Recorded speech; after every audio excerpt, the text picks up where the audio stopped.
Thank you, Hinder. Okay. And thank you, Seher. Yeah. Okay. My name is Selvaraj. Thanks for this great training, which is it is totally free and very interesting. Yeah. From my side, I have a small request because I had to attend a very important meeting yesterday. I couldn't join the training on time. And unfortunately, I don't know which URL to use on the code sandbox when we start seeing the results. From the previous training, I know when we start the code sandbox project, we have to enter a URL, then usually we do enter the admin and the district user credentials. So I couldn't complete the exercise yesterday. So maybe if you share the URL name once again. Yesterday, actually, I think Austin actually responded to my query on the forum Slack, but I couldn't actually. I failed to find it correctly. So Sure. I am requesting now once again.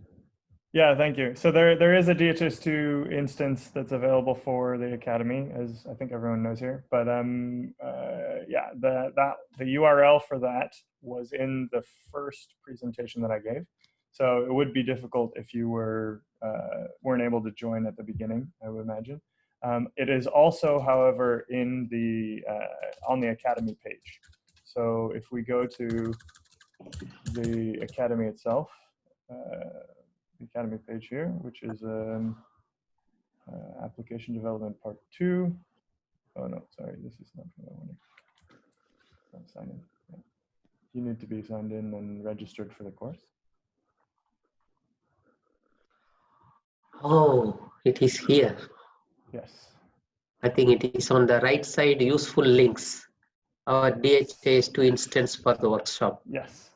So yeah, here we have the instance and the URL for it here. So you would use this as this as the URL for the DHIS2 instance when you're using your code sandbox. Sorry about that. Maybe this is what you were mentioning yesterday, but I was so something kind of missed out after the training, which I missed. Thank you very much, Justin. No worries, yeah. And there are many different things going around. So as you did on Slack, feel free to ask any questions because sometimes things just get lost or are misplaced. So no problem at all. Cool. Any other questions on that before I go over some of the content for this project? Yes, it's Gerard again. Yep. So I had almost the same problem as the host previously. So I used to work with the sandbox, but I submit the wrong URL on the first task. So I was asking if there's a way, but what I did, I just had on the second task 2 submission, I had the 2 URL, and I had the label. This is for task 1 submission. This is for task 2 submission. Yeah. I asked the question on Slack also, but I didn't have. Yeah, I saw that. I'm sorry, I haven't had a moment to approach it, but yeah, I will reset that and let you know when I reset it so that you can resubmit that project. That's no problem. Cool. So I saw that there were still not a ton of people that had submitted the 1, 2, and 3 tasks for yesterday. So I'm not going to give the entire answer for everything, but I will use it as kind of a learning opportunity for people.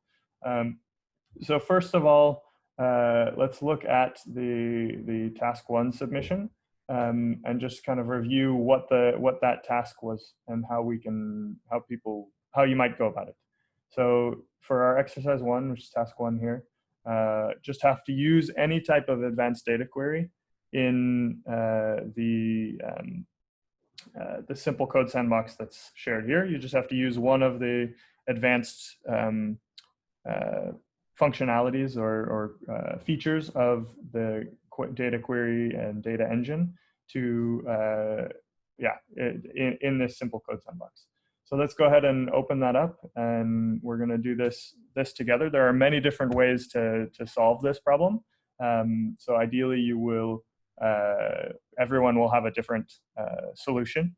But the general purpose is that we have this empty component, and we need to use a use data query feature to do something a little bit more advanced than normal here. So what we're going to do is we're going to start by just creating a very simple component here. And we're going to say return hello.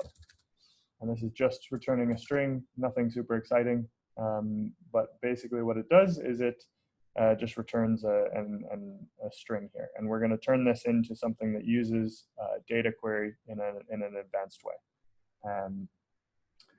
As you can see on the right here in this code sandbox, I didn't go through this yesterday, but it was from the first workshop.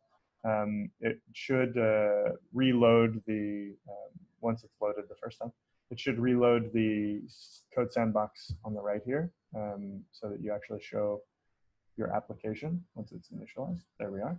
And here we have, as we saw, thank you for that question, by the way. This is where we will put in our,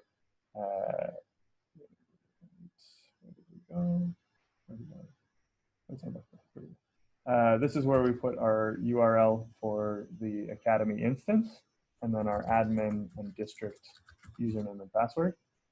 And we sign in there.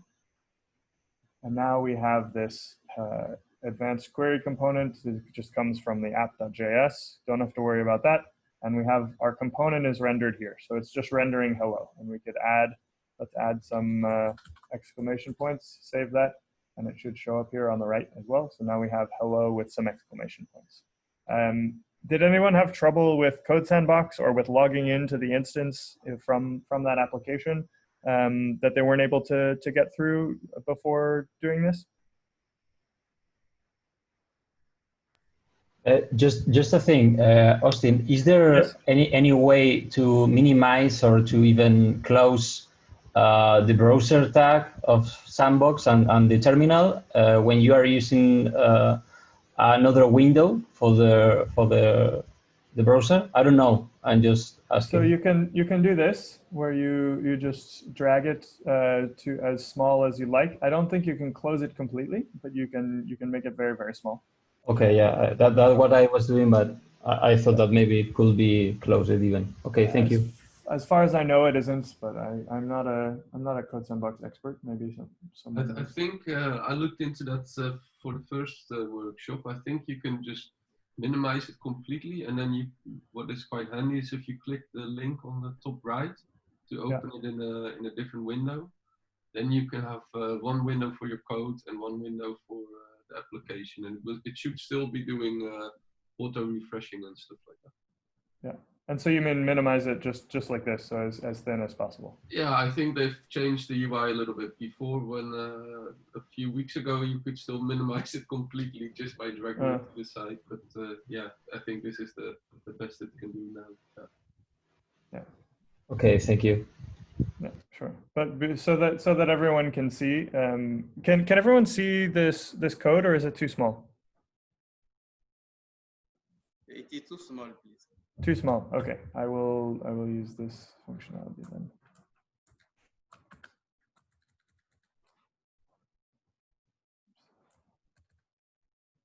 So we have this here, and I will switch between this and the other tab, and this is the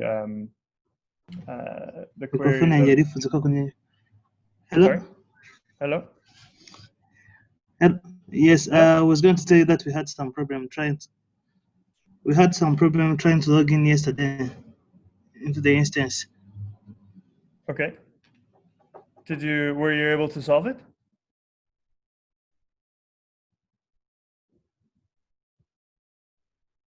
No.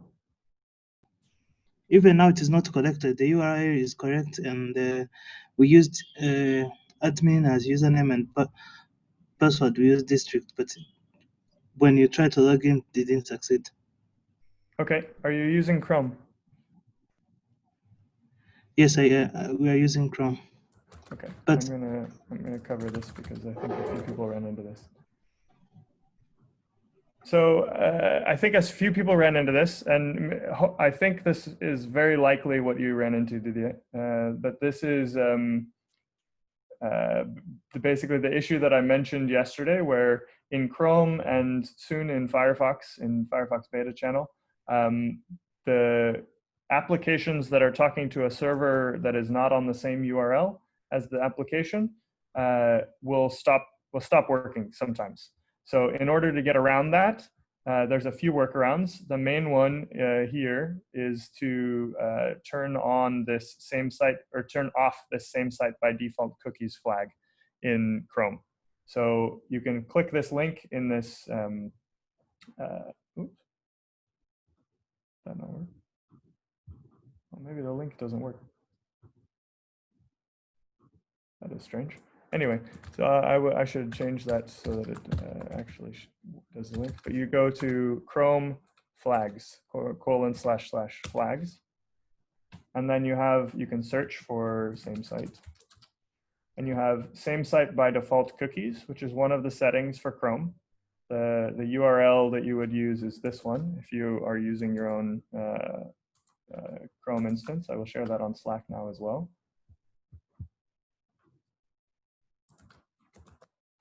I'll also share the link to the article. Thank you, Jan Gerke. So Jan Gerke mentioned that, and it looks like when you have a small screen, it also automatically hides, maybe. I'm not sure.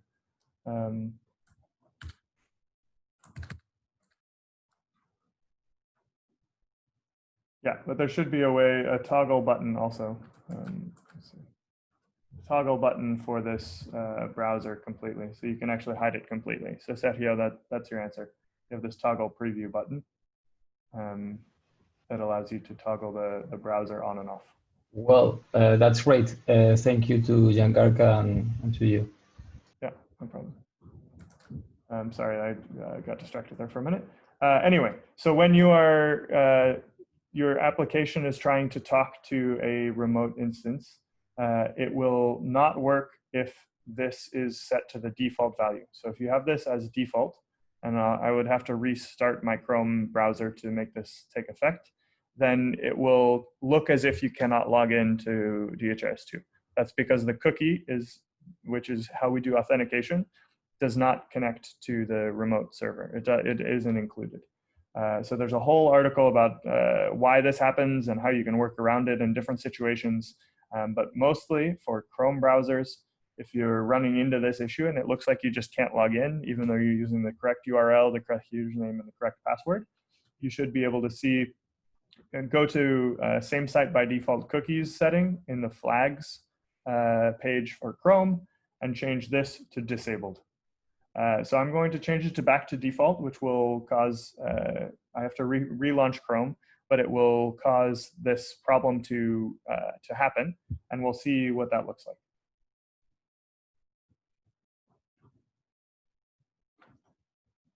So here I've relaunched Chrome with that setting turned back to the default value.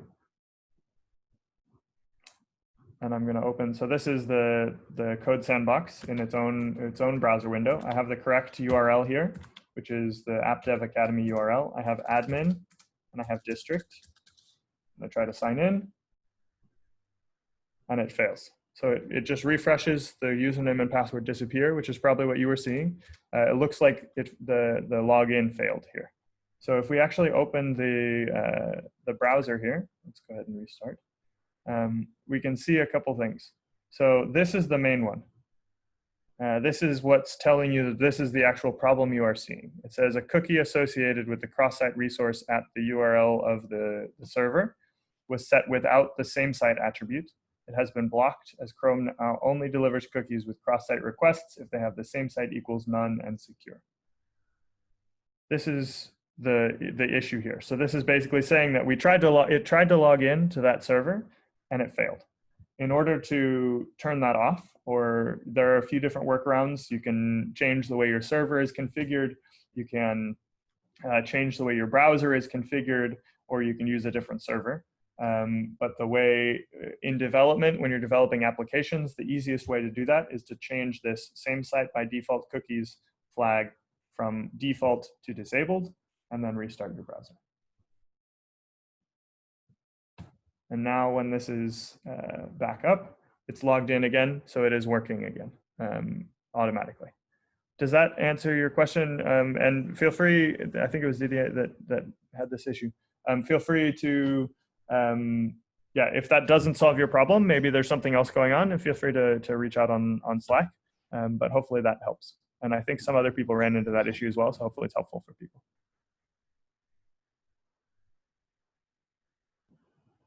Great. Okay. Yes? Yeah, we are doing it, then we'll let you know if it works. Okay, thank you.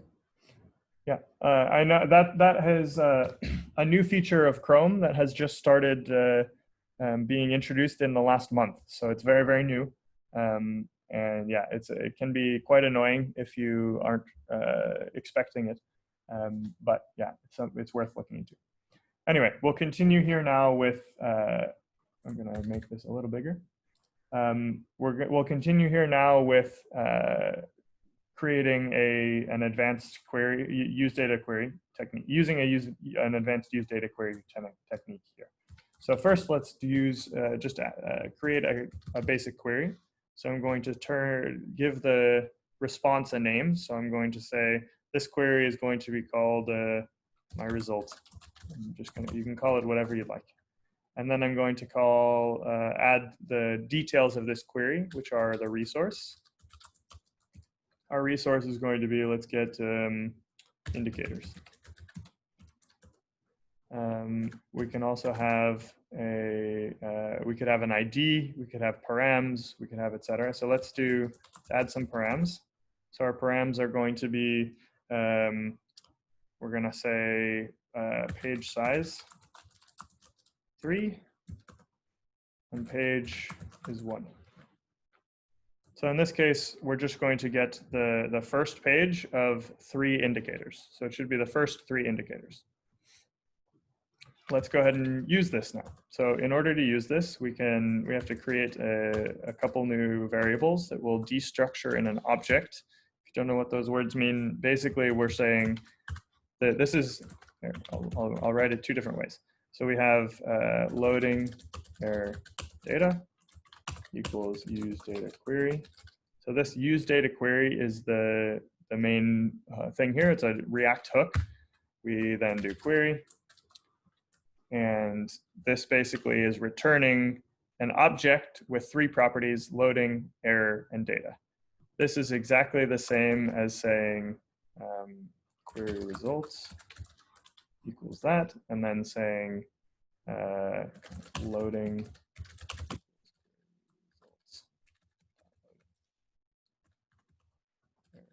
equals query results dot error, and data equals query results dot data. This is exactly identical to what I just had there before. So I'm going to go ahead and go back to that's just in case you weren't familiar with how to destructure data. So let's make it the very, very basic function that we showed. So if loading if error data dot my result. So the data object has the same shape as this query object. So my result is the results for this particular query, which is going to be the indicators.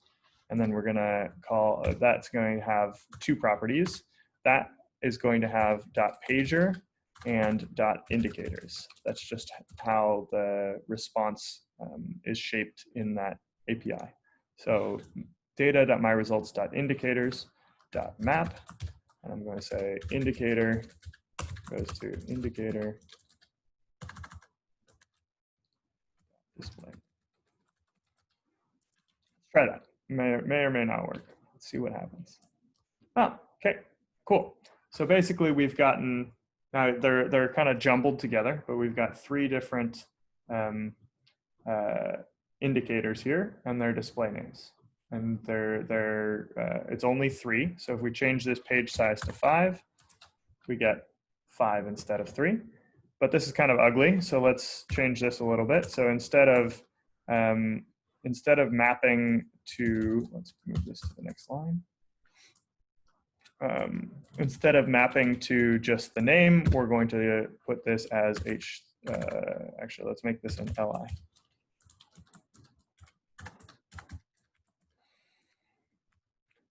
Let's return. Oh.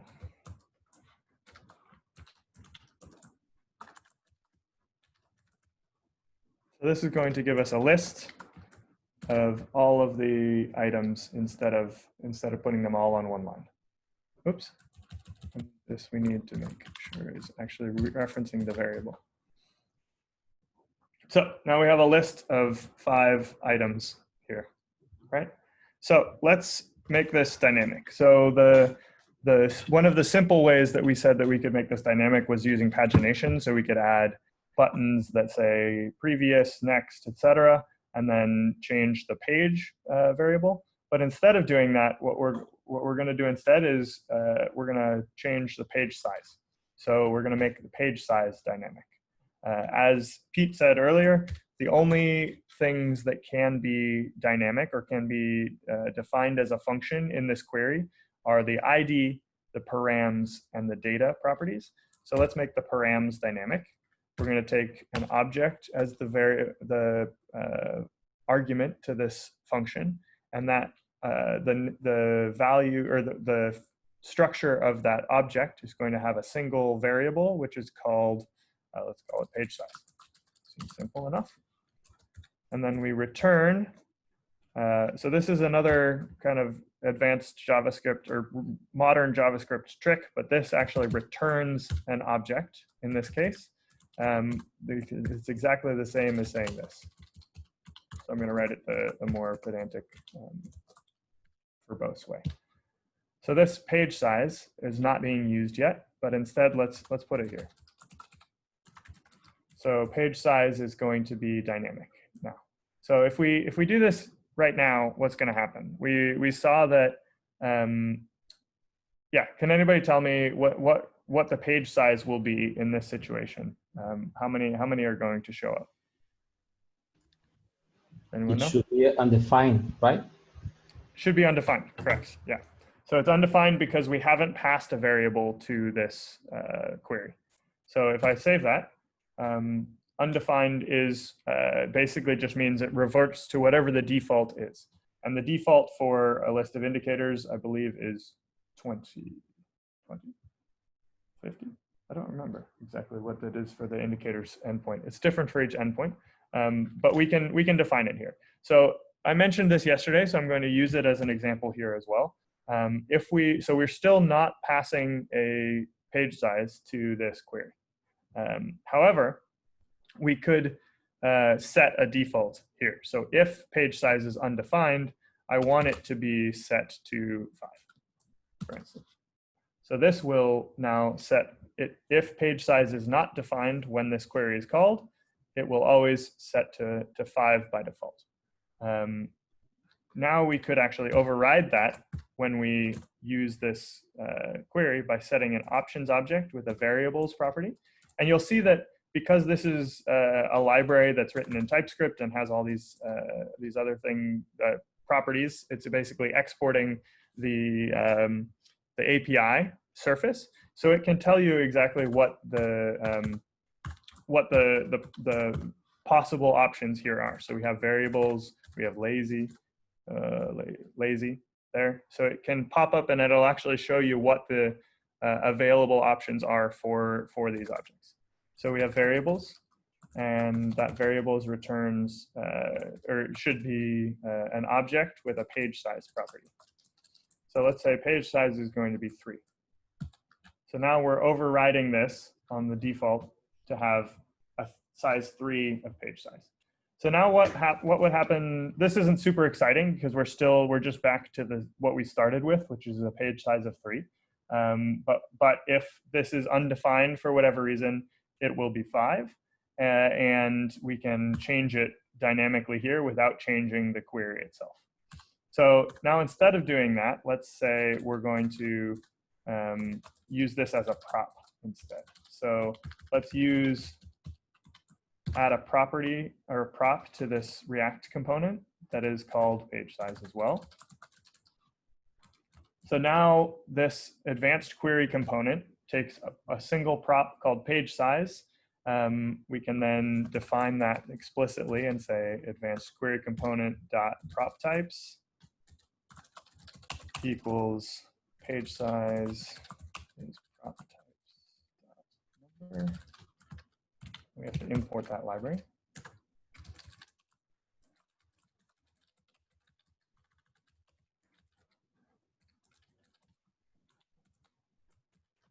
I believe this is correct.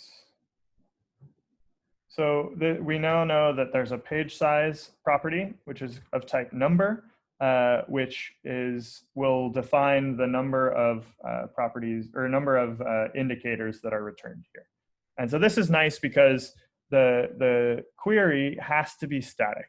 That's one of the kind of rules of the data query functionality, is that this query needs to be static and parts of it can be dynamic, but the object itself, the query object, should always be a constant variable. It should never change.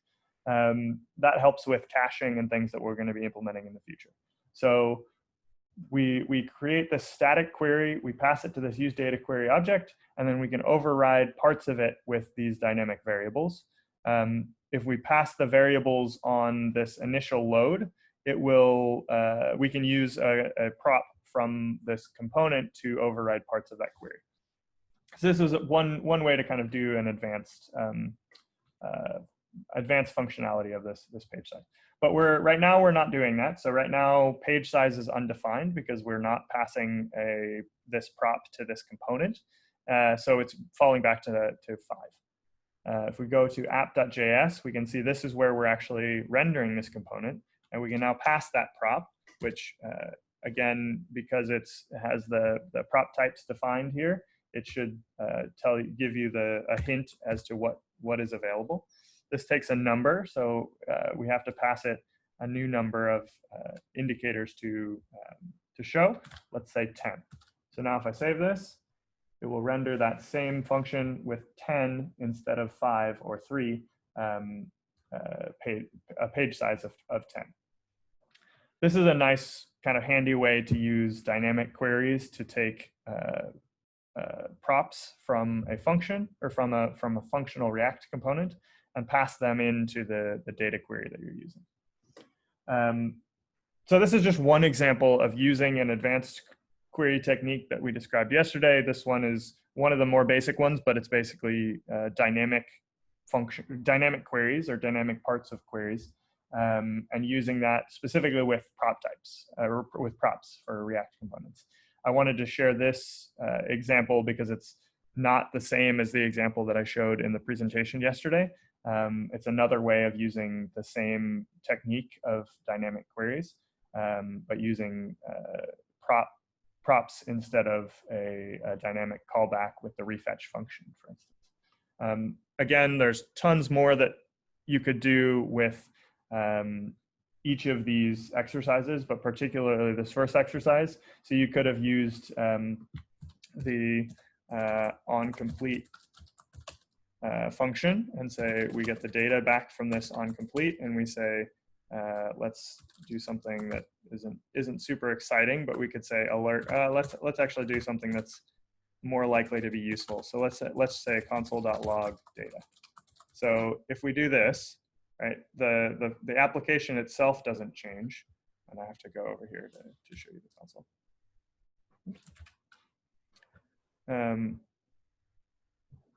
And I should have a unique key property. I apologize for that. I'm not being a good React tutor here. So we do need to have a key property, so we can have indicator.id to make this work well in React world. You can see here that we have a console.log of the results of or the data object, which has this myResult object within it. And inside that, I'm gonna. Sorry, Austin, the phone says I am. Yeah, Very good. zoom in a little bit here. So we have an object here that is the data. I'm going to actually change this quickly to say console.log data,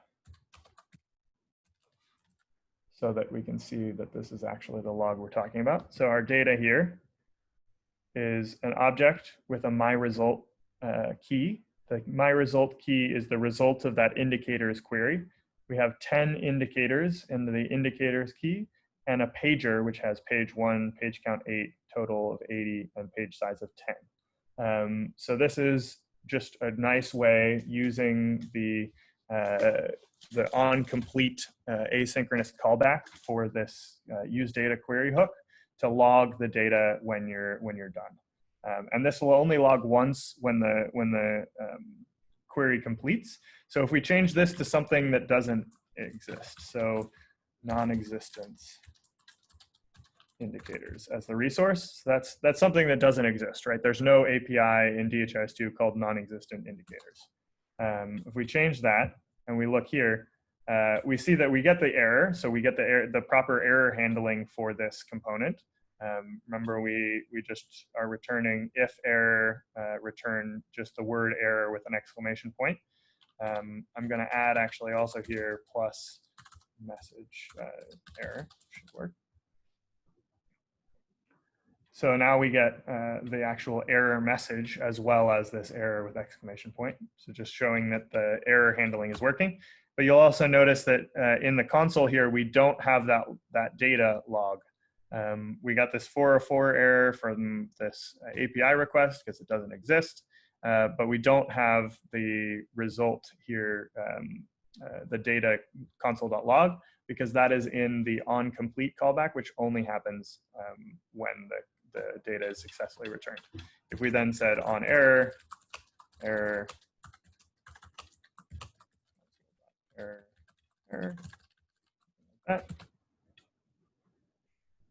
Now we get this error logged down here as well. And you can, so this is a nice way to kind of interact with the data in a non-React way. So to log things is one example of that.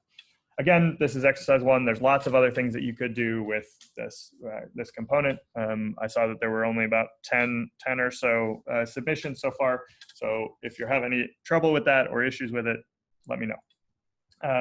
Before we move on to new content for today, we'll take a break, but I will first go over very quickly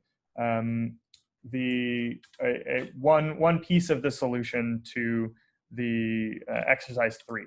So this is just because we didn't really cover this too closely. I'm going to go ahead and give a part of this solution, and it will help to sort of show how to use a data engine specifically with an imperative query as well. So I'm going to go ahead and close this. No longer needed.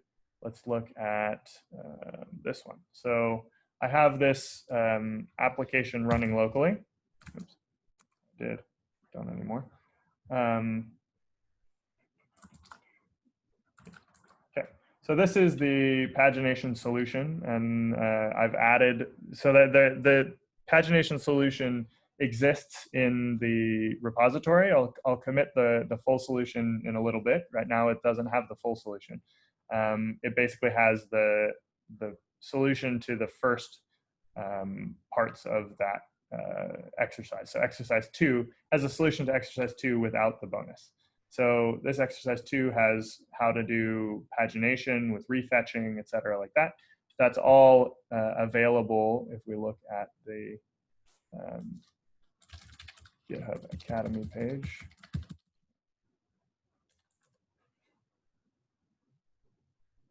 If we look in here, which is where our exercises are defined, we have this Pagination Solution folder, which has the solution to these problems in the pagination controls, for instance. Anyway, this is the basic stuff, but the one that I wanted to share was the how to make the ability to edit a function, rename a visualization and to prepend automatically the name of the current user when doing that. So if we go to here, so I'm going to start this server. So in my terminal here on the bottom right, I'm going to say yarn start.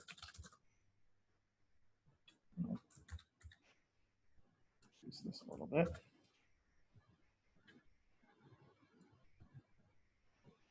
So here we have it running. So part of exercise 2 was to make add this edit button. So you had the new button, you had the delete button, but we also have this edit button. So I'm going to go ahead and create a new one. Oh, and actually, sorry.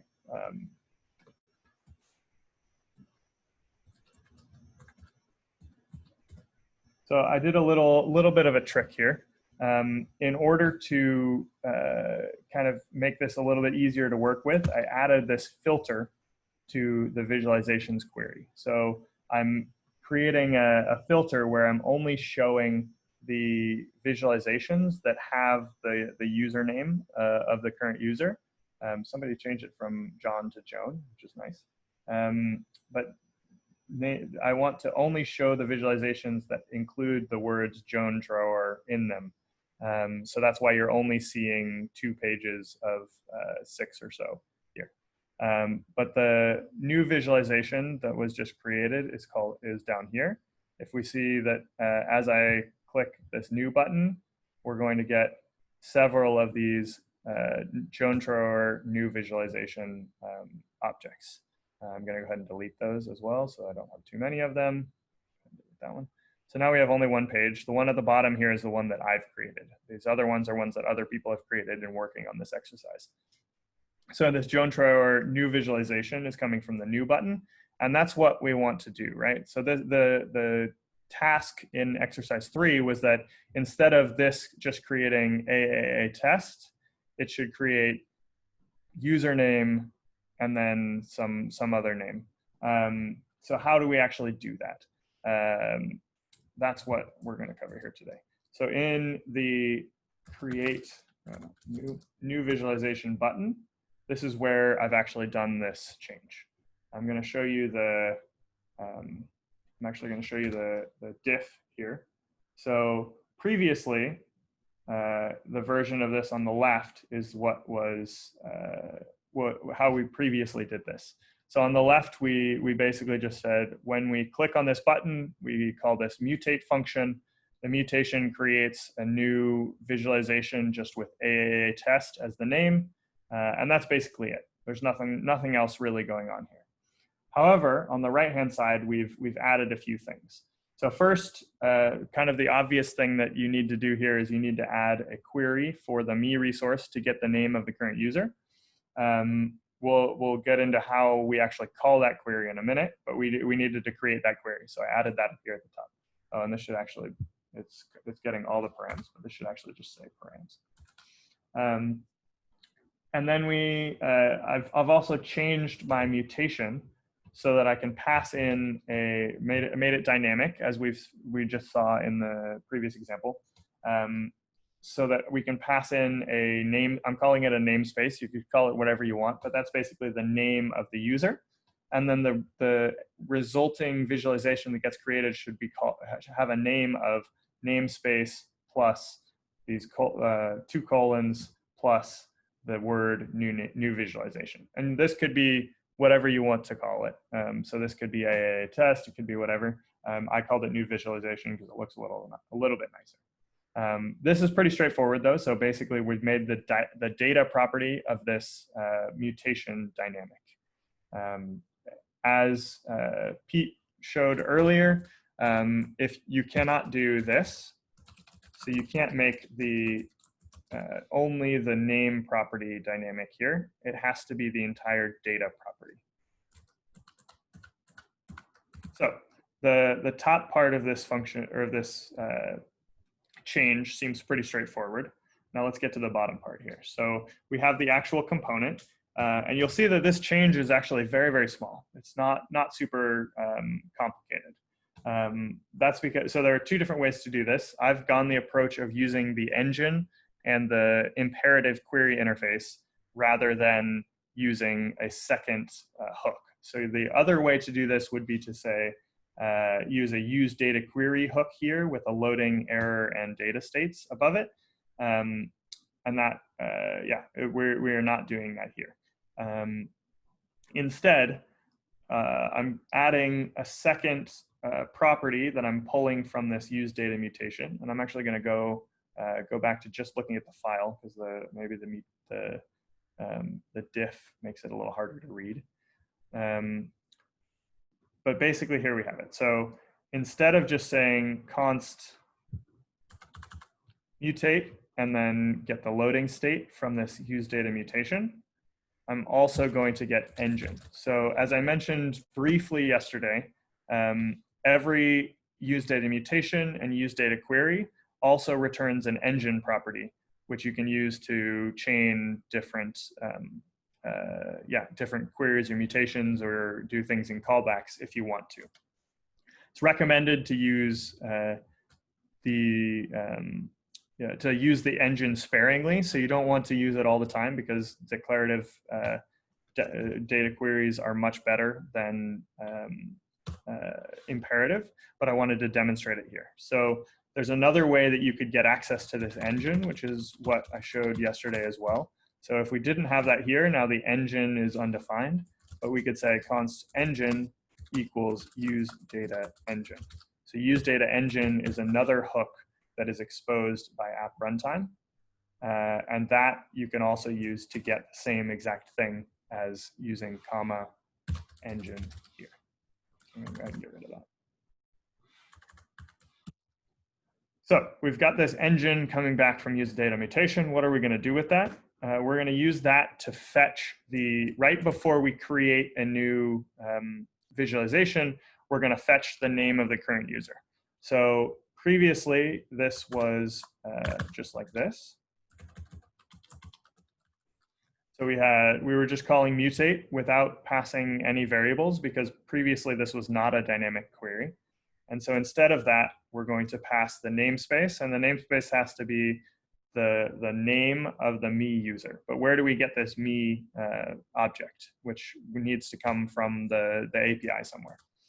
In order to do that, we're going to actually have this imperative access to the engine query. We're going to say engine, which we got from use data mutation hook, dot query, which is just a method on that object. And we're going to pass it the query, me query.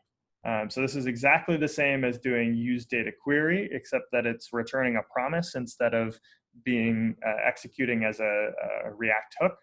And then we're going to assign that, as we saw here, we're going to assign that to an object with the me property. So just like before, the query result has the same shape as the query. It has a me property, which is the result of this me query. That's where we're going to get that object. So we get, we could also just say result and then say result.me.name. So this basically says, go to the server, get the result from this query, executing this query, wait for that to return. So this async and await is kind of an advanced JavaScript topic. If you're not familiar with async and await, you can also do this with promises, which is also somewhat advanced, but async and await makes this very, very clean. Basically, this says, this might take a while, so start it and then go off and do other things, JavaScript, and come back at some point in the future when this query has completed, and then we'll pick up where we left off and keep running this function. So that's kind of what async await does. You can read a lot more about that online if you Google it. So we're basically getting the result, waiting for that to come back to fetch the name of the current user, and then mutating that resulting functionality, mutating the visualization, which means creating a new visualization using the result of that function. So as we saw here, and then finally we're calling refetch, which we were doing before as well, which refetches this list. So we have this here. Again, we can, I'm going to go ahead and delete the one that I had created before. We can create a new one, and we see that it immediately shows up here. It has my name, my username, and new visualization. So we can also test here if I log out of this user. And I'm going to log back in again as a different user. Oh, actually, I don't know if this will work. It's not going to work. I don't know if I know the name of the different user. I don't. Anyway, if I logged in as a different user, which I would need to create a new user because I don't know the login for this account off the top of my head, it would create a visualization with that user's name rather than my name. So that hopefully, Sergio, I think that was your question. Hopefully that kind of, or no, maybe it was Pete, or maybe both of you. Hopefully that addresses that a little bit, and you can kind of see how you can use this imperatively to fetch data. Again, I would recommend using a use data query hook if you can, because that changes some of the dynamics of these things. In this case, we're never actually, the reason this is okay and not super problematic is because we're fetching this the name of this user only for to use it in a mutation. We're never actually rendering it on the screen itself. So if we were rendering it here, we would need to deal with loading states, error states, etc. And we would also not be able to take advantage of some future functionality of the app runtime, which will allow us to automatically update this when the username changes, for instance. It wouldn't be able to do that automatically. So that's why it's okay to do this here in an imperative style, and hopefully this kind of demonstrates that a little bit. I'm sorry that I've taken some of Hendrik's time probably, so we'll push the time on just a little bit, but I think we're gonna now go to a 15-minute break. Looks like there are some things coming up here. Sorry, Austin, can I ask Sure. you a quick question about all the things that you have just explained? If you go back to the code, please. Yeah. In this case, and because the onClick function is asynchronous, it is mandatory to use the engine for the data query, because, for example, if you put there an if data, and because the rest of the function is asynchronous, it's going to work as well, right? So you mean if we used this as a let's say like this, right? Is that what you mean? Yeah, actually, yeah. So okay, I'm just going to do this very quickly. Use data query, me query. So I'm not going to use this anymore. And then you put there an if data inside of the onClick. And if the data is arrived, then you mutate with the data. So I think I see what you're saying. So the difference here. So we have. I use data queries. Okay, so so this would work. The problem here, so we can see. I think what you were saying is you say if data, right? Yeah, that's right.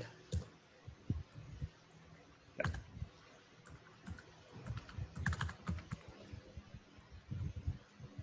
So the problem here is that if you when you click new, right? Mm-hmm. This might not have already loaded. So it does actually work in this case. Yeah, there's a race condition. It works maybe because the next thing you do is a mutation and is with a wait. If you are making another query, for example, and you are relying of more queries, maybe that will not work. But for this case, yeah, so it does work in this case. There is a race condition here, so you have to be a little bit careful. And the race condition, there are two issues with this here. So first is this use data query actually runs when the visualization button loads, right? So when the page loads, we get the name of the current user, and it's kind of stored in this button sort of thing. If this username changed, if I kept this page open for days or hours, and the username changed before I clicked this button, it would still have the name of the user when I first loaded the page, which could be problematic. So that's one issue. The second issue is that if I load this page and then click very, very quickly, the data might be undefined here, right? So because this is loading on the page load, so if I turn this to a very, very slow network, for instance, and then refresh this page, I don't know if I'll be able to do this in the right amount of time, but I see your point. Yeah. So it'll load, and then when I try to do the mutation, it won't have gotten the name. Let me see if I can click this. So it won't have gotten the name yet. Yeah. So it will not mutate.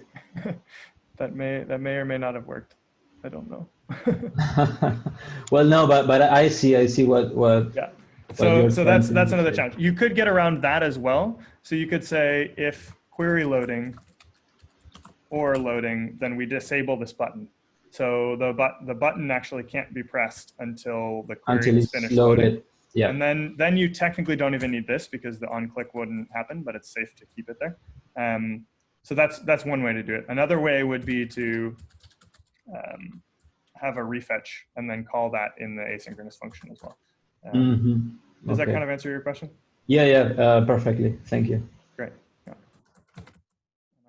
I'll be posting this solution as well up to the without the use data query, so in the imperative case, to the GitHub as well, so that everyone can use it, can find it.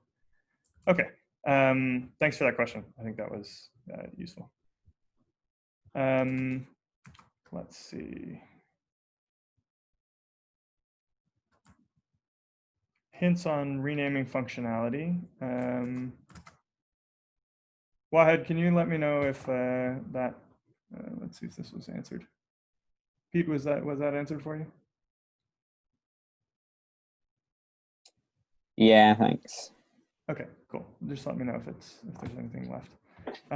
So the renaming functionality, that's a good question as well. So one, and again, I'm sorry, Hendrik, we're kind of pushing into your time, but I think that's okay. It's a shorter day today. So I've also implemented the renaming functionality which is exercise 2 here in this solution. So I'll show that quickly here as well. So we have this visualizations table, and basically the only change here, you can actually see what that change is. I've just added a second button before delete visualization button in this button strip, which has an on-click that calls onEdit, which is a new property for this component, with the visualization ID. So basically it says you've clicked edit on this visualization. And that's all it does. It just calls this callback function that's passed to this component. Then in the visualization table, this is what I wanted to actually show here, is that this is how I am conditionally rendering a modal. So I have created this edit dialog, which internally has a modal from the DHIS2 UI library. And I'm saying if we've set an edit ID, which means we're editing a particular component or particular visualization, then I'm going to render this dialog modal. So I've passed this onEdit function down to that component that we just saw. When it gets called with an ID of a visualization, it sets the edit ID, which is a state variable. And this is getting maybe a little complicated, but hopefully people are able to follow, which is a state variable in React. And then when that variable is not undefined, then we render this dialog. And when we close that dialog, we set the edit ID to undefined here. That basically lets you, if we go back to my, to this here. So I'm going to create a new one here. It's called this Joan Traore new visualization. I now have this ability to click this edit button, and it opens a dialog. I'll show what that dialog does, but basically, I'll show the code briefly, but I'm not going to upload it just yet. But basically what that dialog does, and let's go ahead and just look at the dialog by itself. It has a query. It also has a mutation, and it uses two different things. So it uses a use data query, it uses a use data mutation, and so we have loading and error states for both the query and the mutation. And actually, sorry, this should be loading. Error. And then we have an input field, which is a controlled UI input, which allows us to create and set the name of this function.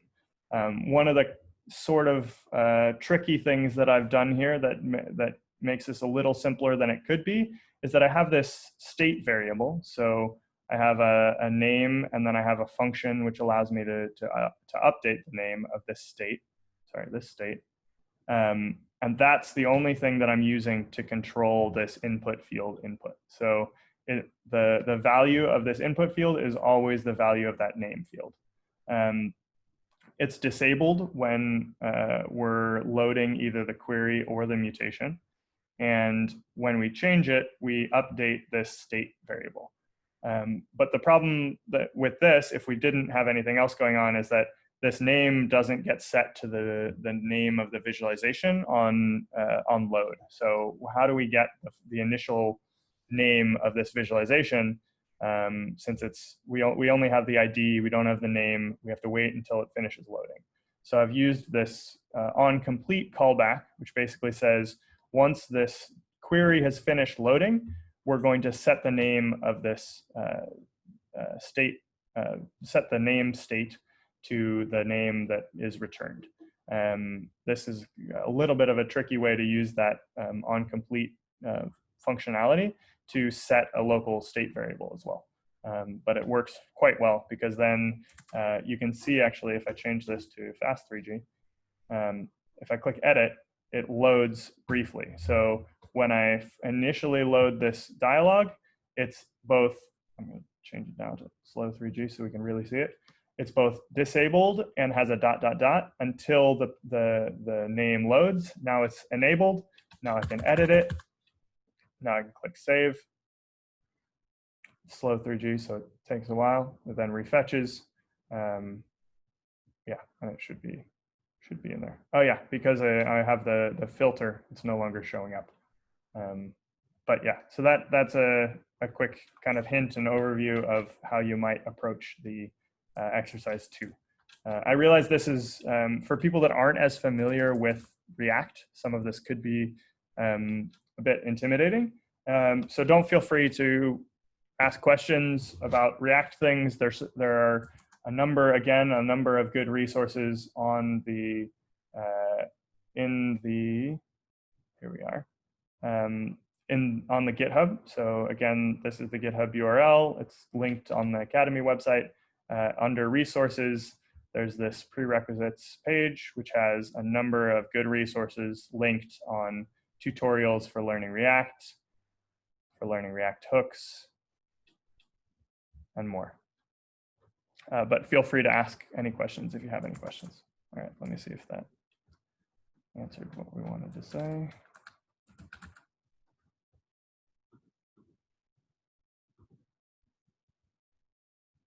Great.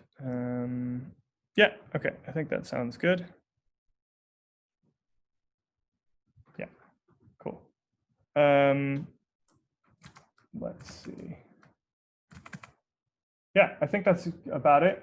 Let's take a 10-minute break here, and then we'll come back for some more content. This time we'll talk about generic applications and things like translations and data store, and being able to use an application across different DHIS2 versions and instances, and that Hendrik's going to lead that session. we'll take a 10-minute break and then we'll come back. And feel free in the meantime to post any questions that you might have on Slack as we go forward. Thank you all very much, and we will talk very soon.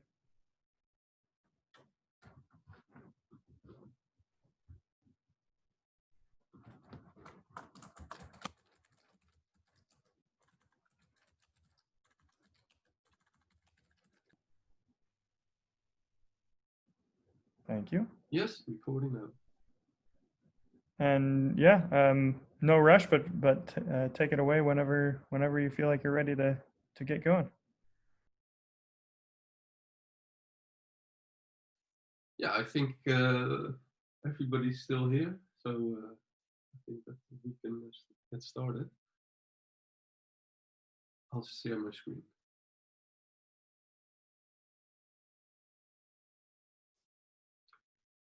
Right, so today I'd like to tell you something about generic app development.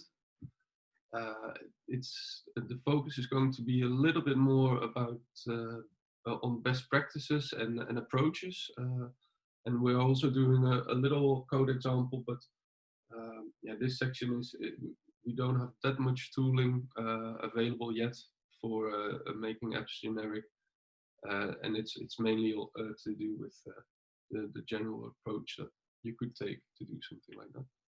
I prepared a presentation, so let's dive into that.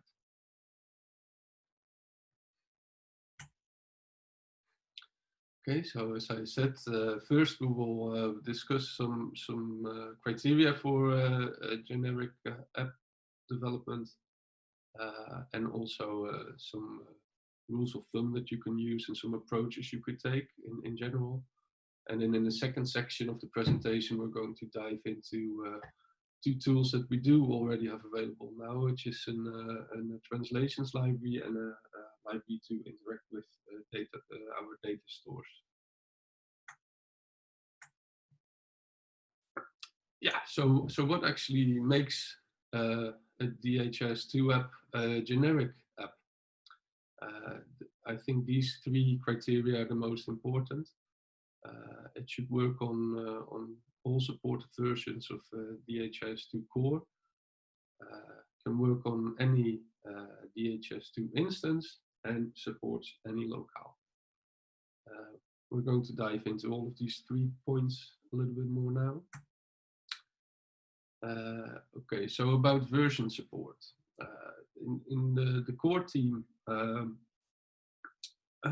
we follow the sort of rules that DHIS2 core has made for itself, which is that the current version is supported and the 2 versions before that as well. So currently we're soon to release 2.35, but we're still on 2.34 at the minute. So that means we are personally, well, as a team, as the core team, we are supporting 2.33, 2.32, and 2.34.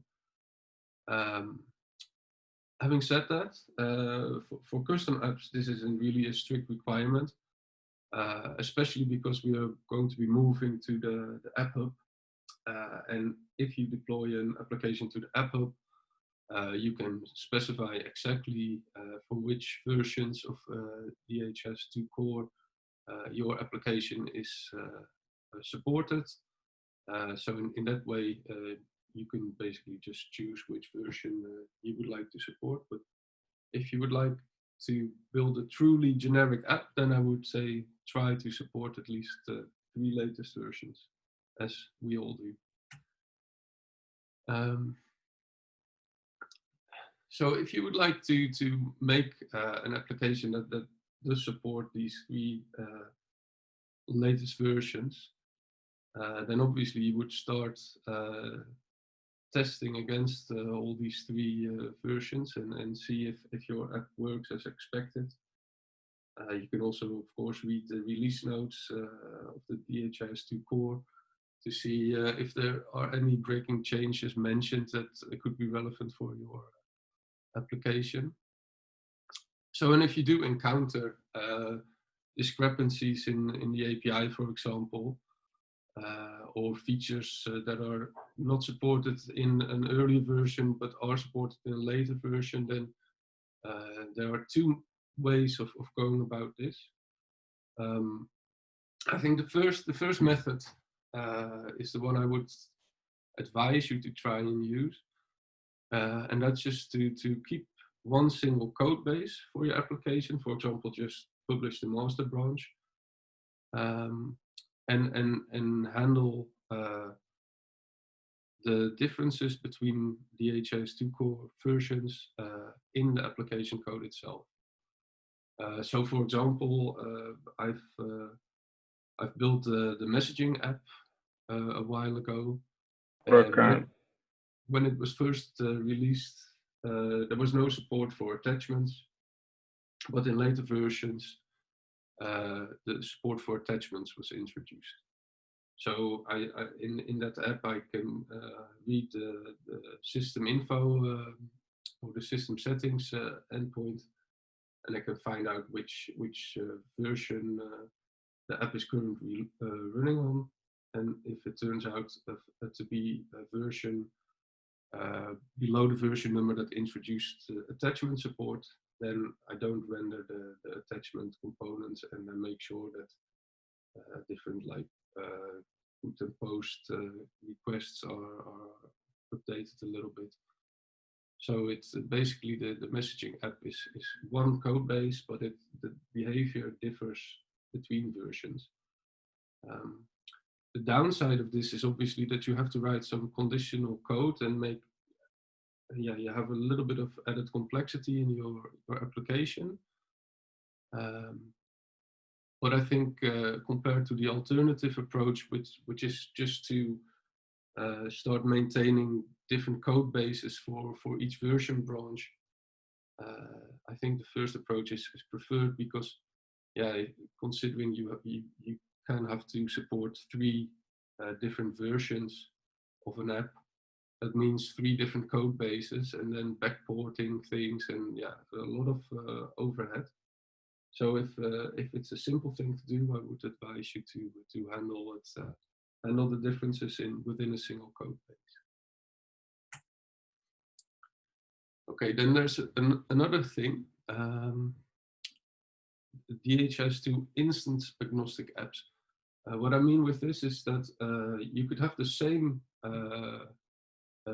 instance version. It could be the same build, so supporting all the same features, but you still have to keep in mind that each instance is backed by its own database. So that means the IDs of instance A won't match the IDs of instance B.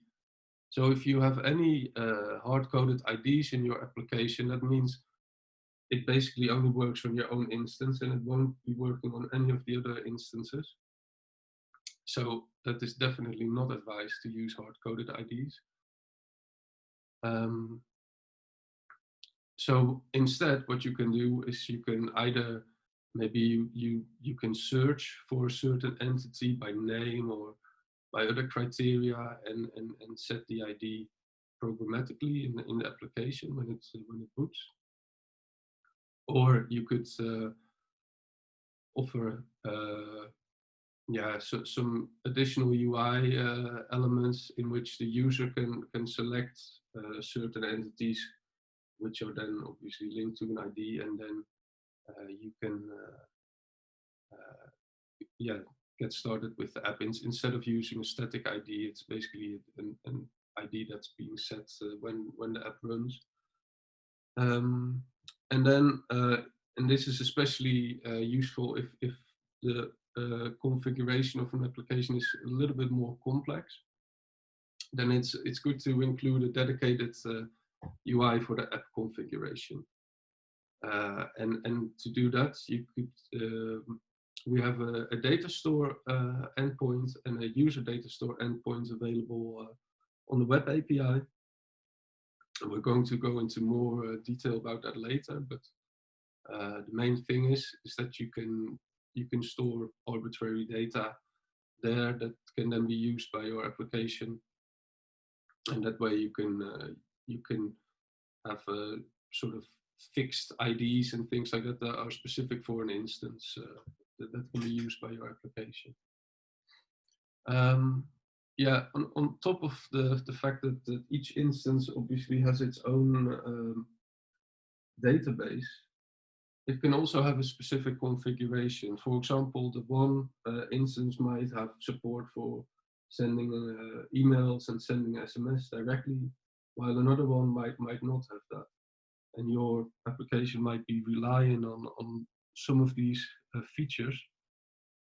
So you should never assume that these optional configuration parts are in fact in place.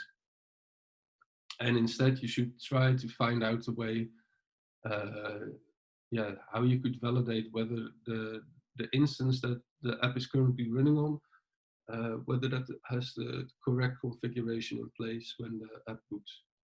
And even better would be to provide a message that summarizes to the user why this app isn't working on this current instance, and then perhaps the user can contact the system administrator to request additional configuration.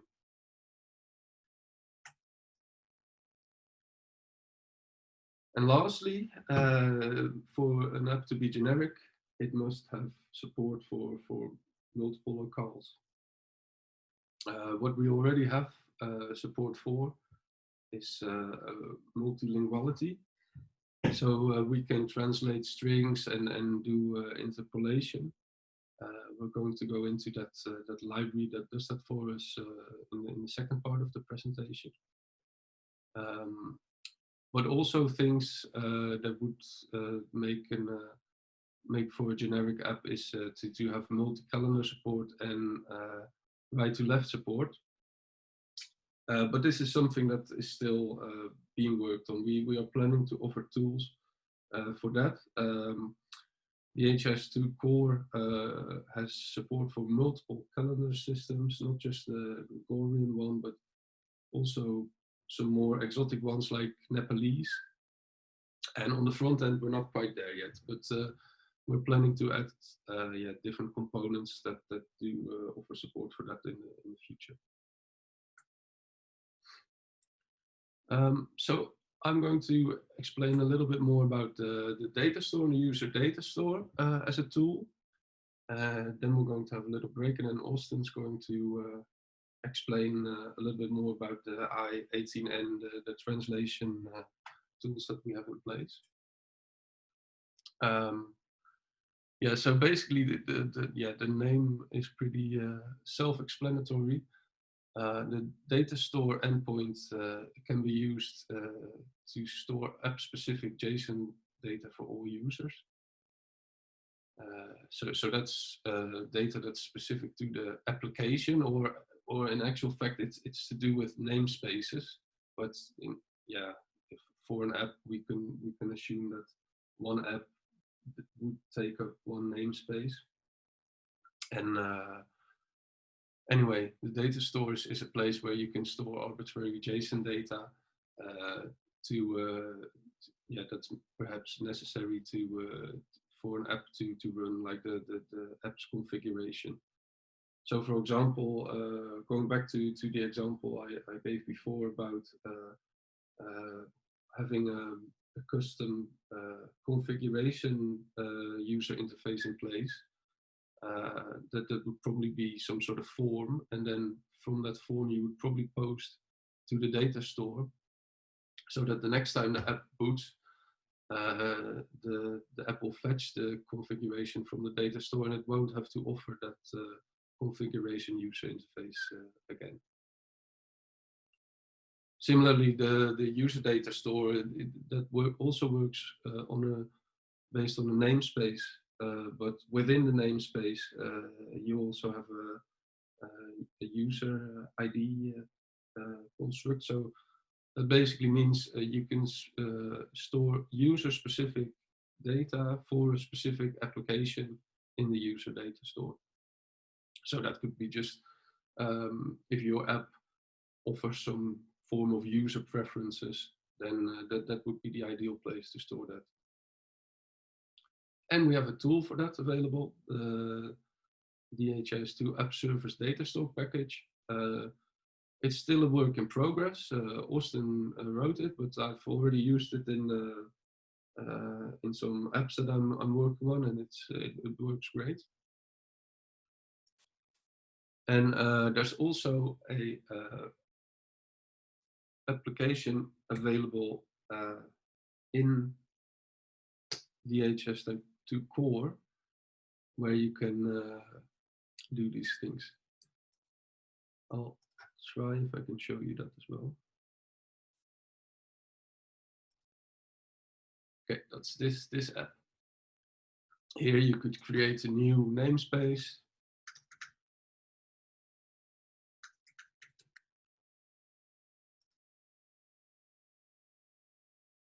And then you can paste JSON data in here manually, or you could you can also, of course, just contact this namespace via the API and post things to this namespace. But yeah, if you would like to do it manually, you can also interact with this these type of with the general data store manually via this application. It's called the Data Store Manager. Let's go back to presentation mode. Okay, this is a brief overview on how to use the app service data store. Just a couple of examples. Since this repo is still a work in progress and there isn't any documentation readily available, we're not going to do any coding exercises on this. I'm just going to show a couple of examples in this presentation. Oh yeah, sorry. To install, you can just if you use npm, you'd have to use npm install, but with yarn you'd say yarn add and then the package name, and then you can start importing the data store provider into your application. So this is basically just customized React provider, which means that you should place it basically in your application root and wrap everything in it, and then all of your components can make use of the hooks that are accompanied by the data store. That are also exported from the app service data store package. So all you've got to specify is a namespace, which should match the namespace in the data store that you want to use. So this is how you would wrap your app in the data store provider. And then on the next slides, I'll do a few demos on how you could use the hooks. For example, there's a settings hook where you could get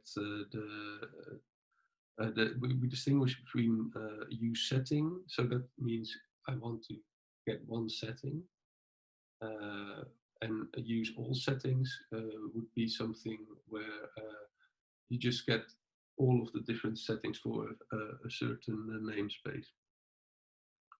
So I'll just show you how you would use it. For example, to get all the user settings, you just call the hook without any arguments. Use all settings hook. But if you wanted to get the global settings, oh, by the way, maybe this is important to mention as well. When I say all user settings, that's always the settings for the current user. You can't specify user ID or anything, but for security reasons, it's always the current user and nothing else. So yeah, and then if you wanted to get not the user settings, but actually the global settings, then you could pass the payload with a global property set to true, and that would then return not the user settings, but the sort of the app settings, or the namespace settings, I should say. And then there's also the use setting hook, which is used to fetch a specific setting key. Same thing applies here. if you just pass an ID, you will just get the value for a user setting. But if you pass an ID and you also pass a payload with global true, then you will get the general settings. Then we also have some more advanced hooks for saving saved objects and saved object list.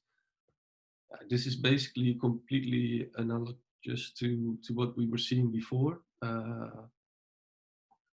The hooks are just the same.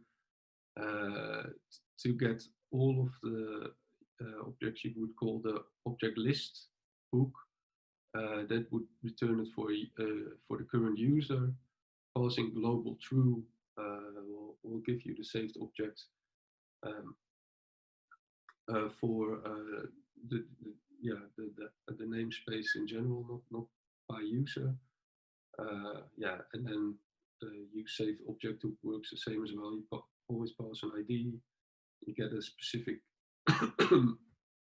key back, value back for that key, and then if you pass global true, same thing applies, but then it's not a user specific setting, but a global setting. What's quite interesting is that these different hooks, they also have a different, they don't just return the values, but they also return an actions object. And in actual fact, these actions are slightly different depending on what you are using at that moment in time. So when you use the use settings and the use all settings hook, you only get a set method, and I believe if you use the use all settings, you also get an add, but I'm not 100% sure actually. But interestingly, the saved objects, if you request a single saved object, you will get saved object actions, which include a replace, a remove, a share, and an unshare method. So you can do quite a lot with these. Similarly, that goes to the use saved object list method, where you can also do different types of mutations.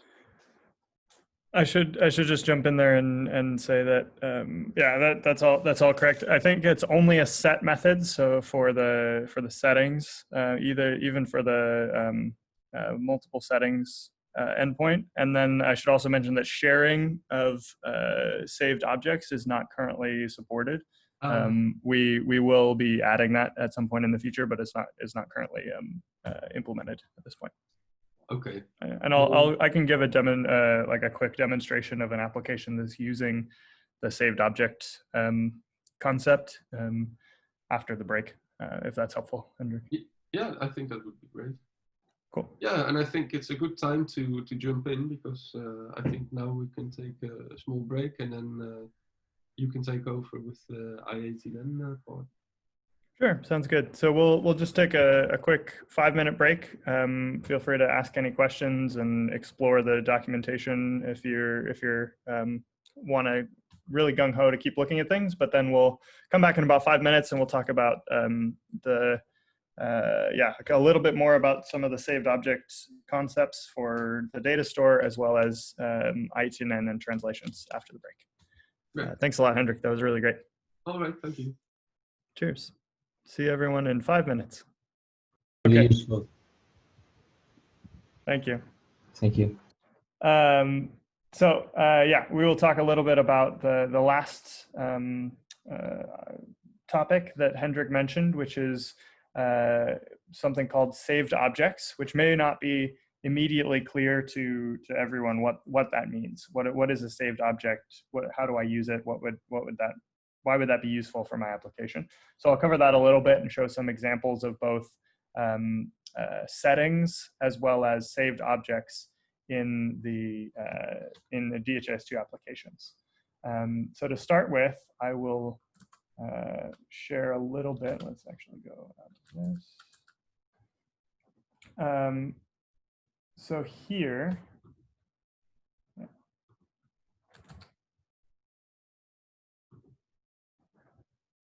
I have an application that is called relationship tracing. So this is an application that was developed by HISP Sri Lanka, and with I was assisting on this as well. And basically this uses the concept of saved objects, which is the last thing that Hendrik went over, to allow you to create new visualizations. This is basically a custom visualization app for relationships, particularly applicable to COVID-19 contact tracing. It allows you to create visualizations, save them, and then be able to see them when you come back to this application. So this user doesn't have any saved visualizations already, so hasn't used this application before, and you can create a new one using this new visualization button. So we can click that. I'm going to give it a name, test. I'm going to select a relationship. I'm going to create, this is all just specific to this particular application. So it's going to be a case.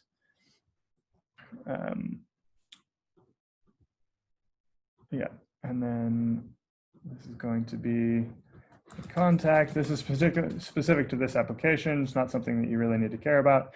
But basically, we're going to map the relationships from cases to contacts, hiding relationships.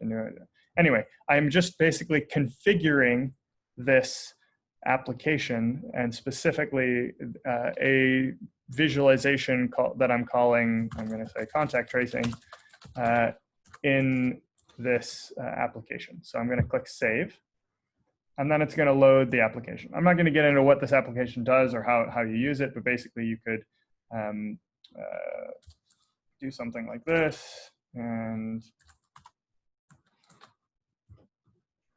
it would download a bunch of data and render a very large graph of the contacts and the cases of COVID-19 and their contacts, and then you could drill into those specific users. Anyway, so this is a cool application, but the idea that we want to show here is that if I go back to the main page, I have this list of saved visualizations, and I can see the one that I just created. So I have this one called contact tracing. I can then open that one again and go through the exact, basically reload it. I can then also edit it, and it loads exactly the configuration that I showed before. And then I can go back to here. I could create new visualizations and have a list of all the ones that I've created. In this case, this is using the user data store. So these visualizations can only be seen by my user, the user that is currently logged in. That's maybe not what you would always want. Sometimes you would want to create a global public facing visualization and then be able to configure sharing. So that's something that you can create public visualizations, but then anyone can edit them. So the sharing concept, adding sharing settings to saved objects in your application is something that is still kind of a work in progress. We haven't implemented that in the app service data store library yet. You can see that library if you want. I think this is linked from the GitHub that Hendrik shared. So this is a work in progress library. It actually is published, so I need to edit that. And there's not a lot of documentation yet, so we need to also add documentation. But you can see all of the code basically for the hooks that Hendrik mentioned here. And use saved object or use save object list is specifically what we're talking about here, and it allows you to have things like update, replace, and remove, and share and unshare are not implemented yet. So if you have any questions about that or are curious how you might use that in your applications, please feel free to share them or send messages to us on Slack or myself specifically. There's also the concept of settings, which we talked about before. So I'm going to actually go ahead and show this here. This is an application that is developed by the core team, specifically Milagros, who's one of the, helped develop some of this content for today, but she is based in Peru, so it's very, very early for her, so she's not with us today. But she basically used the library that we're talking about, the app service data store library, we're using that library to set configuration for this particular application. So in this case, this is the first time we've opened this application. So we can see that there's nothing in the data store for this app's namespace yet. We have now two options that have been configured here. You may or may not use this in your application, but you can set the defaults of the configuration for this application, or you can exit and not apply the settings. I'm going to go ahead and set the defaults because this is just a test instance. There are some kind of ramifications of the settings for this application. But basically now we have all of these this is basically a custom settings application. So all of the settings for this app are stored in the data store. We do also set custom sharing for this particular application, not using the library. But you can then basically store and see and edit all of these settings and save them to the data store. So it basically is saving those into the generic data store. But those settings are only applicable to what this app cares about. They're not applicable to generic DHIS2 instances. So we can actually see in an interesting way. So we can see in the data store management app. So data store management is an application that Hendrik mentioned.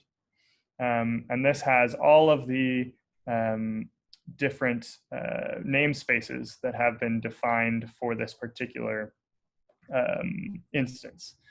We can see the Android settings app namespace, which was created for that app we just talked about. And you can see all of these configurations that we actually set for this particular instance. These are the defaults here. Similarly, if we open this relationship tracing and we go to the data store management app, this is a different instance, so I'm loading it separately. But you can actually see in this contact tracing application, in the saved objects, where maybe we don't have it here. So I'm not sure what happened there, but we're going to need to get back to it. But basically, the saved objects should also be stored. Oh, user data store. Thank you very much.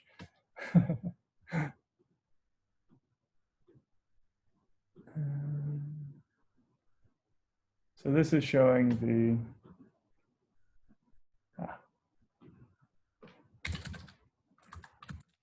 So this is the data store, which is editing the global ones, but seeing the user data store apps items there is not currently an application for that. That's a good feature request, though.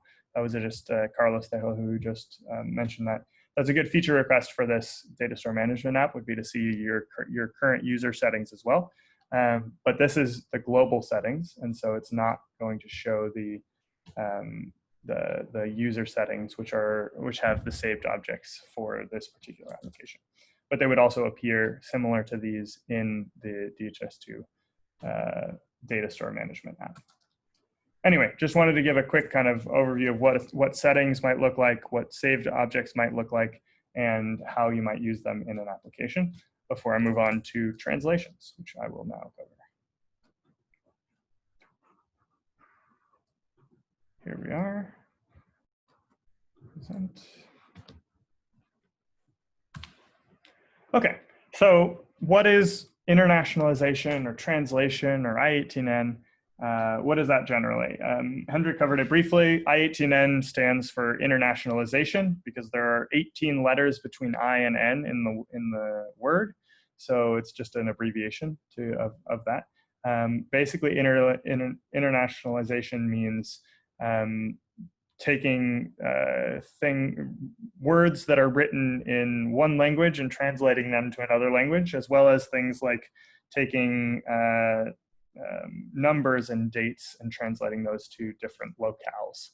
As Hendrik mentioned, basically what we support today is translating of strings or text between different languages, as well as a little bit of date manipulation in terms of how do you display a date in a particular language.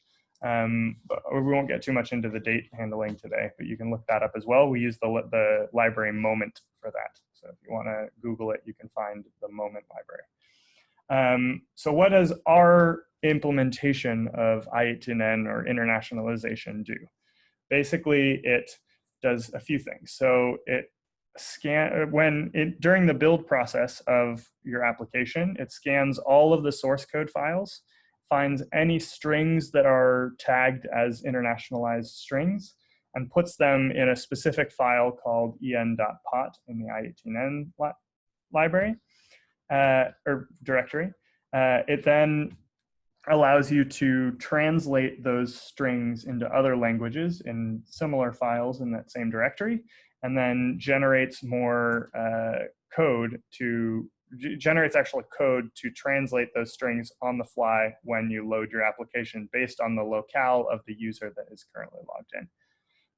This is how you would do that in a application that's not in the using the application platform. However, if you're using the application platform, all of this is done for you. So you just need to run yarn start or yarn build, and everything will automatically happen. If you're not using that, you have to have some extra steps and use some different tools here as well.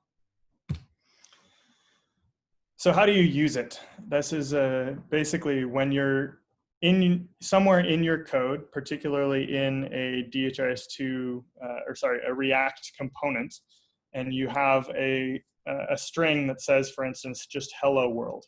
So if we had this, just the string hello world, and we were rendering that or submit for a button or something like that, it wouldn't necessarily, it wouldn't necessarily translate that automatically. So we add this function call at the beginning called i18n.t, which is translate. And then we pass that the English version in this in this string. The i18n variable comes from the package at dhis2/d2-i18n, which you can import into your code. And then what the platform will do is, now that we have i18n.t with this English string, it will pull that out into another file called en.pot and let you translate it. You can also do some more advanced things we're using a library called i18next under the hood, which you can look up if you want some of the more advanced features of this functionality. But some of the things you can do is interpolation. So in this case, we have an English string which has a number in it, and that number is dynamic. It might change based on some other some other property of the component or a state or something like that. And so we don't want to translate that string with every single possible number that could be in there. We don't want to say, hello world, we are 1 developer, hello world, we are 2 developers, etc. And to do that, we want to do, we can pass what's called interpolate a variable into this string. So we still call i18n.t, we pass it a string, but somewhere in that string, we have a name of a variable with 2 curly brackets on each side. So hello world, we are this interpolated variable, 2 curly brackets, number of devs, 2 more curly brackets, developers. And then we pass a second object to this i18n.t function, which has the variable name is a field of that object that we're passing to this function. So number of devs is evaluated to 30. And now when we translate this string, the translator will see number of devs as a variable and can translate that and put it in the right place based on where the, whatever language it is. So if it's in Arabic, it will be in a very different place in the string than if it's in English or in French, for instance. Similarly, you can do pluralization. So we saw, like in this example above, you might have noticed that when I said we are one developer, developer actually changes in that case. So instead of, we actually need to translate this in a different way, because we are one developer and we are two developers actually changes the word developer. And this is even more complicated in a lot of other languages, which probably people on this call are more familiar with than I am. But for instance, Arabic has multiple different variants of words based on how many things you're talking about. If it's one, if it's two, if it's five, if it's 10, etc. So to do that, there's a concept of plurals, which lets you do exactly basically what you're doing. So in addition to count, which is the interpolated variable in this case, we can also have a default value for a single and default value for plural in this case. So in this case, count like, so that's if this is singular, if there's only one like, we'll say one like. If there are multiple, more than one, we say blank likes. And you can look up in the IIT Next documentation, you can also do this with all the different variants of pluralization for different locales or languages. I'm not going to go into that in too much detail, but you can look it up on the IIT Next documentation. So a few things that are kind of gotchas that are important to remember in D2-ITN. Specifically, you can only have one instance of the library. So this basically means that you need to check the dependencies of your application to make sure that only one copy of this library exists in the node modules folder. If multiple exist in node modules, then you might end up with issues because you have basically you have multiple copies, and some of them have some translations and others have other translations. And if you happen to try to look up a translation in the wrong one, you might not find what you're looking for. So that's a kind of a gotcha. You need to make sure that you only have one copy in your application. It's also lighter because you're not including multiple copies of the same thing. You need to also make sure that you're calling this function at render time. So if you call this just at the top of your JavaScript file, it will call this function, but the translations won't necessarily have loaded yet, or the application won't yet know what the logged in user's ID or native language is. So you need to make sure this happens when a React component renders and not before. There are some generated files by our locale or our ITN process, which are in the source/locales directory. So we recommend adding source/locales to the .gitignore folder, file in your application so that you don't commit those to Git.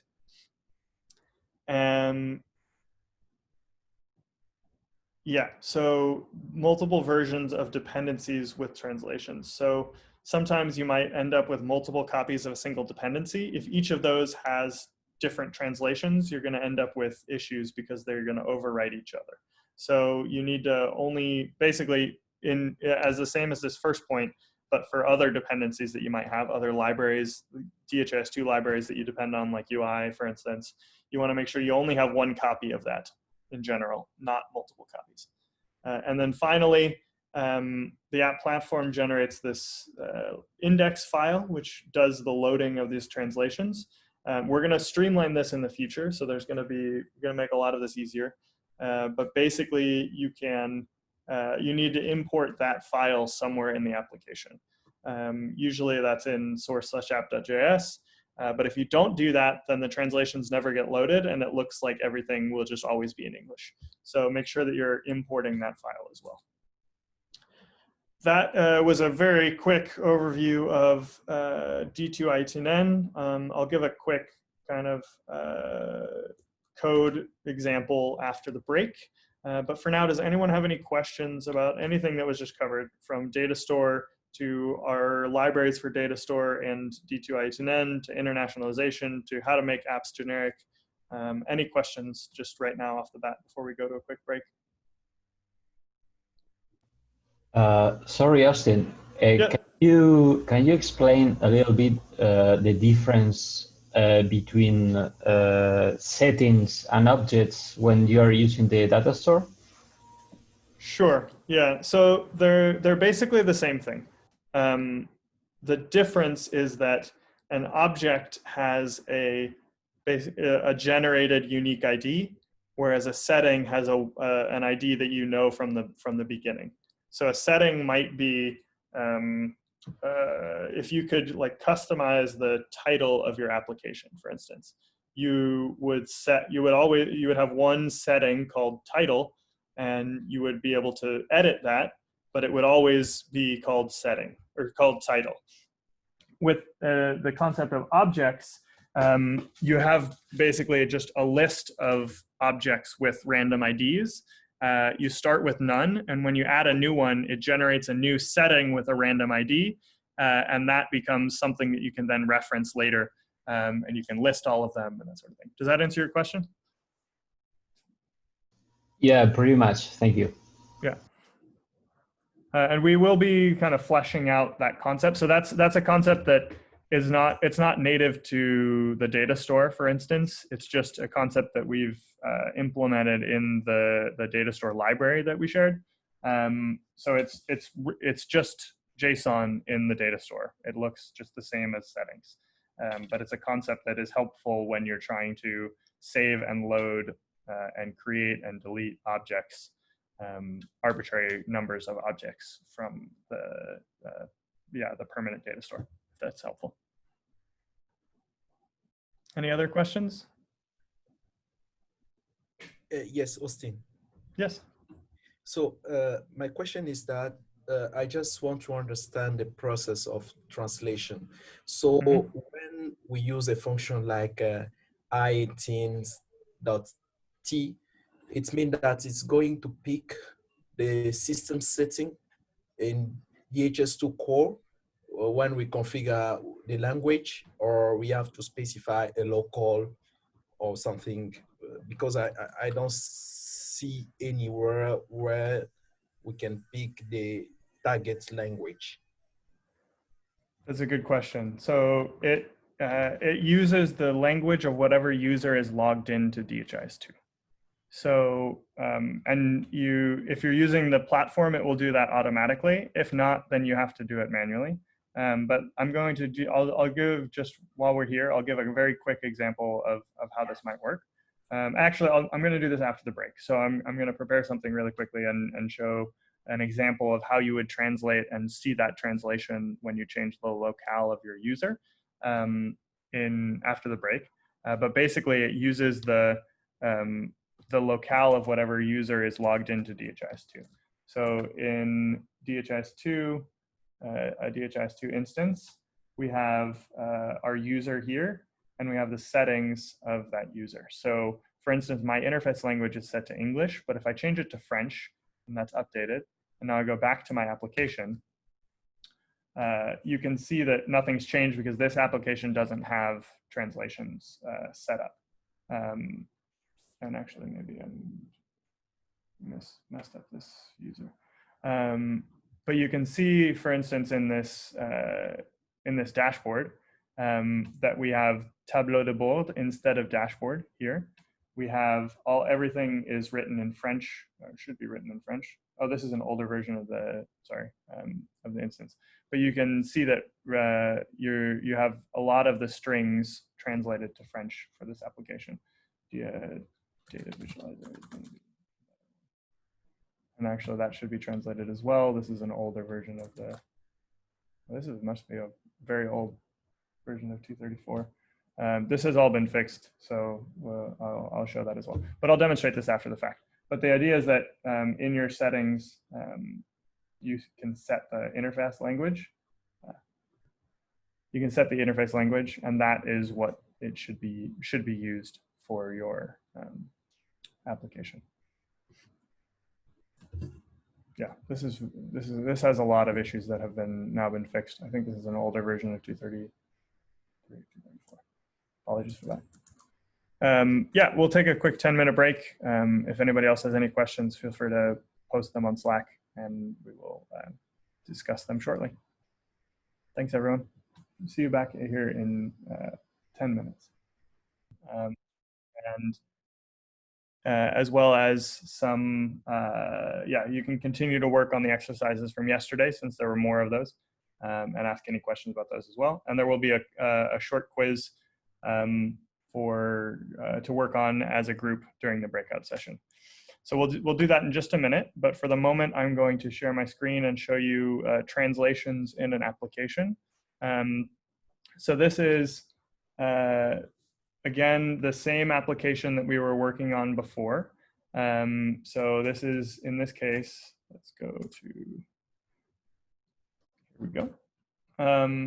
So you can see that this is actually working correctly. So we have toutes les visualisations instead of all visualizations. This is in French now. You can see that in these buttons down here at the bottom, I haven't actually added translations to, or I haven't added the i18n.t calls for that text. So this is not working yet. It's still in English, but everything else here is in French. And this one also I have not updated to be in French. So I'm going to update this one to be in French here. The visualization name and edit visualization, I would need to add it as well. But you can see that here I have edit, new, and delete are all written in French at this point.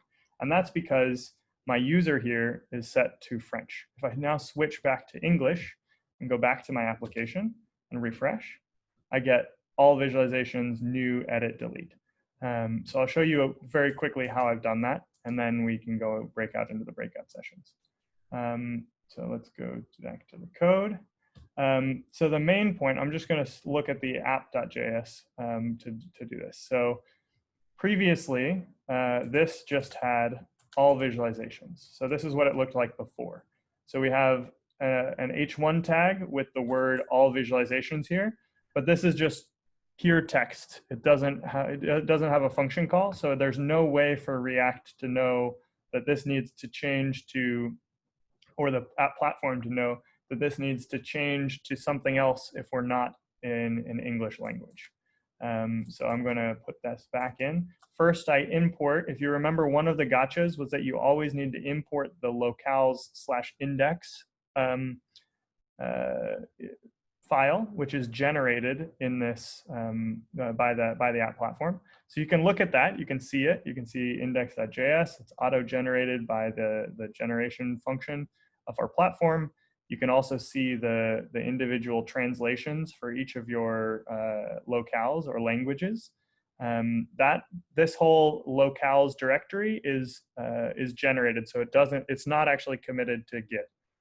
You can see it in the git ignore. It's automatically added to git ignore also by the platform, so that this is not committed to Git, and it's generated every time you run yarn start. So if we go back to this app.js file, first I import i18n from that. You can also import i18n from @dhis2/d2 i18n. However, as I mentioned, you need to import the locales/index at least one time in your application. So it's a little bit cleaner or safer to always import from there. So you can go ./locales/index or ./locales works as well. This also exports exactly the same thing as @dhis2/d2 i18n. So you can see that it has this same import i18n from dhis2/d2 i18n, and then it re-exports it. So it's very safe to import this file directly. So now we have this i18n object. We're going to change this all visualization's text to be a function. We're going to call i18n.t, and then we're going to pass it a string, which is that all visualizations string. That's all we got to do. So we change that, and then in order to get this picked up by the system, we would need to restart the development server. So it won't get picked up automatically yet. Maybe in the future it will, but it does not get picked up automatically today. To show that, I'm going to show this this edit dialog. So you'll see that I have already done i18n.t for save, but I have not done it for cancel. And you can see that in this, actually, I'm going to switch back to my French user. So let's switch to French. You can see that this is translated, but this one is not. And you can see that in the code as well, because we have i18n.t for save, but not for cancel. So let's add this to the cancel, i18n.t cancel. And that's basically all we have to do. So we're going to restart our server. It takes a minute to reload, but now it should reload in just a moment.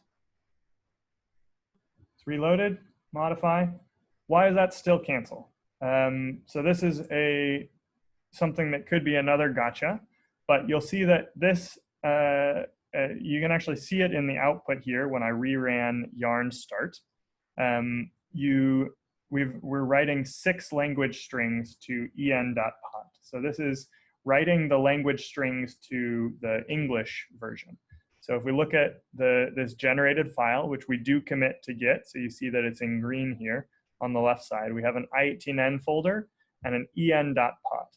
So this has all of the strings in our whole application that are translated or translatable. They're using i18n.t. So it finds all of them and it puts them all into this file. But the platform and DHIS2 and React, they don't know how to translate those strings automatically.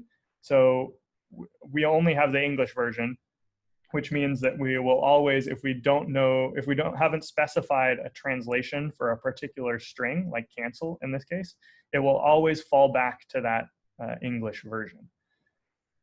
What I've added here, so if you see i18n and then we have en.pot, I've added fr.po next to that file. And you can see that this has the translations that I've manually added. It looks exactly the same as this file, except that the message string is in a different format. So, or sorry, message string has the French translation. But you'll see that in en.pot, I have this cancel. In the other file, fr.po, below delete, I have save, which is not correct. So we're missing that translation. So I'm going to manually add that here. You can use also a system. We use a system called TransFX, which is an online service to do this automatically for our core applications.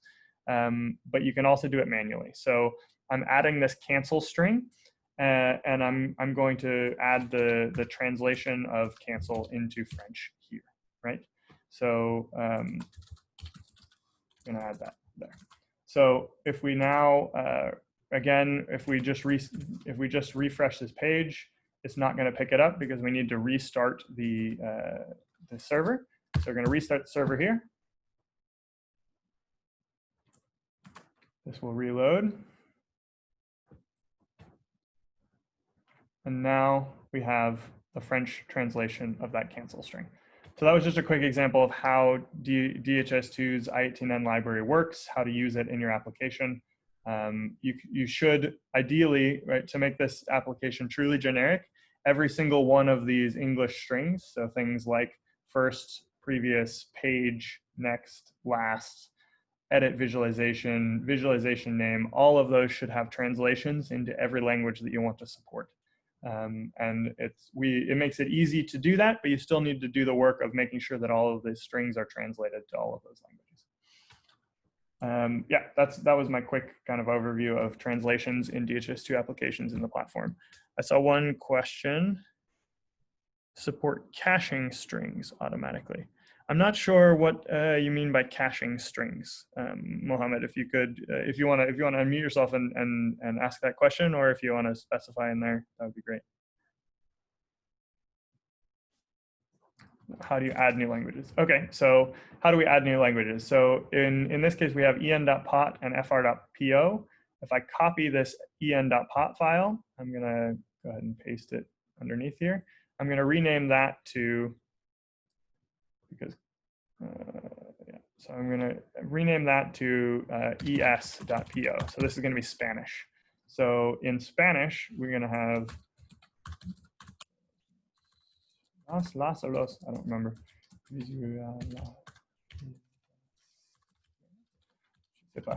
Yo no sé.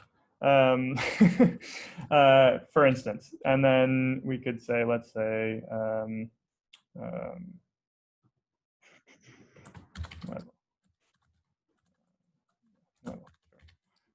my Spanish translations are very bad right now. But yes, you could add a new translation in this way. We should then change to Spanish. Go back to our application. We have to restart our server.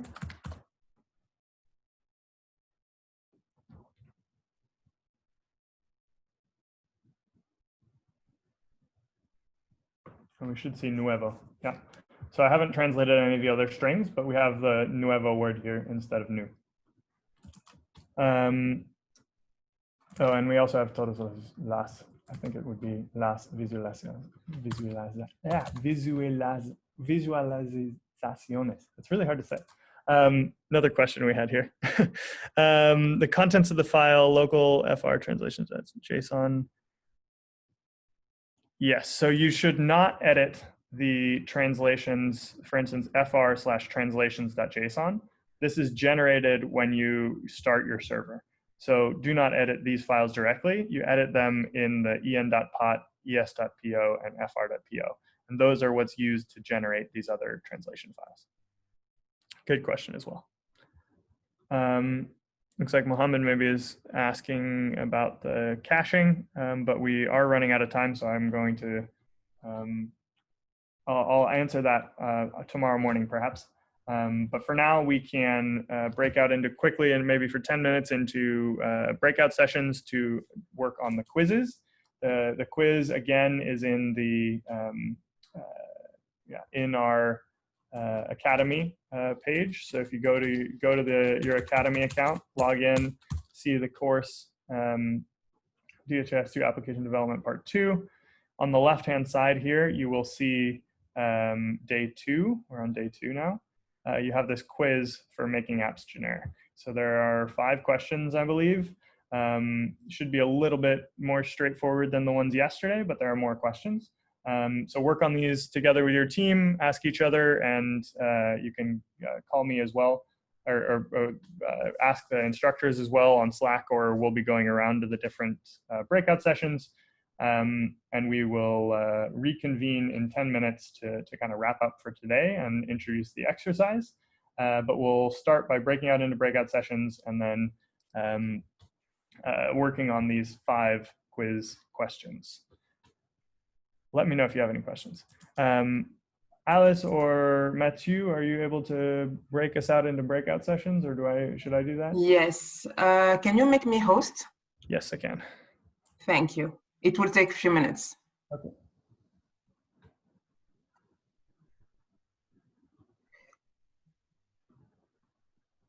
That's probably a bad idea, and it will be bad. I had somebody just raise their hand in the with maybe a question. Chamika, do you want to go ahead and ask that? Sure. Hello. Hi. Yeah, my question is regarding question number 1, which of the following points makes DHIS2 a fully generic app? Does it means, are you referring to the main 3 criteria? So anything which supports that also probably, I mean, it's one of the main points that makes DHIS2 fully generic? Yeah, it's yeah, go ahead. Yeah, it's referring to those 3 main points as mentioned in the application. I mean, the other points are yeah, some of the points that are also included in the list are good practices that don't really have anything to do with what makes a DHIS2 app specifically generic. That's more apps in general that should comply to those type of things. Okay, thanks a lot. Cheers. Okay. Cool. We're about 10 minutes past the end time here, so I'm going to go ahead and introduce or Hendrik, let me know if you want to do this, but I'm going to introduce the exercise, I think, and then we'll wrap up for the day. Hendrik, do you want to do that, or do you want me to? Sure. I'll introduce the exercise. You want to share your screen, or I have it up if you want me to share it. I'll share it. Just okay. Going to the right spot.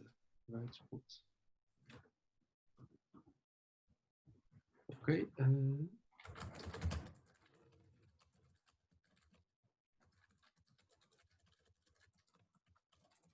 There we are.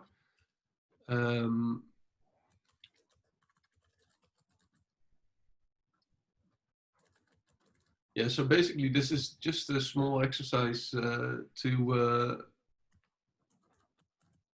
see if the app is, if you can work on localizing the strings in this app. There's only a very small amount of text.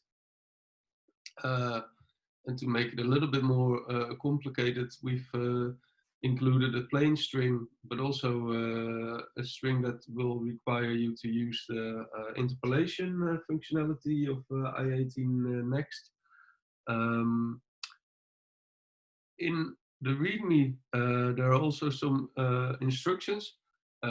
Actually, I think after Austin did a small demo already, if you paid attention to that demo, these tips would have probably not been necessary. But yeah, you can, there are some tips on how you can create the necessary folders, and also on how you can maybe test out the different translations, see if they're working. So that's all in the README file. So yeah, I think it's a very short exercise. It shouldn't take you very long at all, I think. Yeah, so this will be a shorter exercise. There still are the exercises from yesterday. For those that haven't completed all three portions of that, feel free to work on those if you have extra time. Or feel free to explore and come with questions that you have about any of the tools that we've discussed so far. Tomorrow morning, we'll go over any questions that you have, even if those are not directly related to exercises. Feel free to explore some of the documentation, some of the tools, play around with some things, and see what questions come up. But then there's the exercise, 3 exercises from yesterday, 1 exercise from today that you should also look at and that we will discuss tomorrow morning. Yeah, I think that's it for today. Thanks a lot, Hendrik, for putting together the presentation today. And yeah, seems great. And tomorrow we will be talking about testing and quality for applications. So that's another very important topic that Jan Gerke, our colleague, will be leading tomorrow. Any other last minute questions or anything before we wrap up for the day?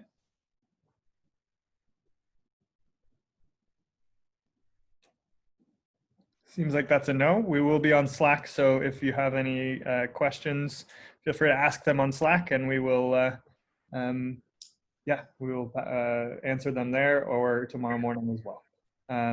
Thank you all very much again, and we will see you tomorrow at the same time, which is 10 a.m. Central European time for the next day of the workshop.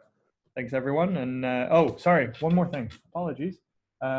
We do have a feedback section for this today as well. So just like we had yesterday, why don't we go ahead and do that for 2 minutes, and then we'll wrap up. I'm going to share my screen, but the day 2 on the Academy, you should be able to see my screen now. On day 2, we have this daily feedback section as well, just like yesterday. So if you go ahead and fill that out, that would be great. Just a couple quick questions. I really appreciate that feedback, and we'll try to incorporate it as we go forward with future workshops as well. So if you can take a minute to go ahead and do that now, that would be really appreciated. And then we'll come back in 2 minutes and wrap up for the day. And that'll be it. Thank you very much.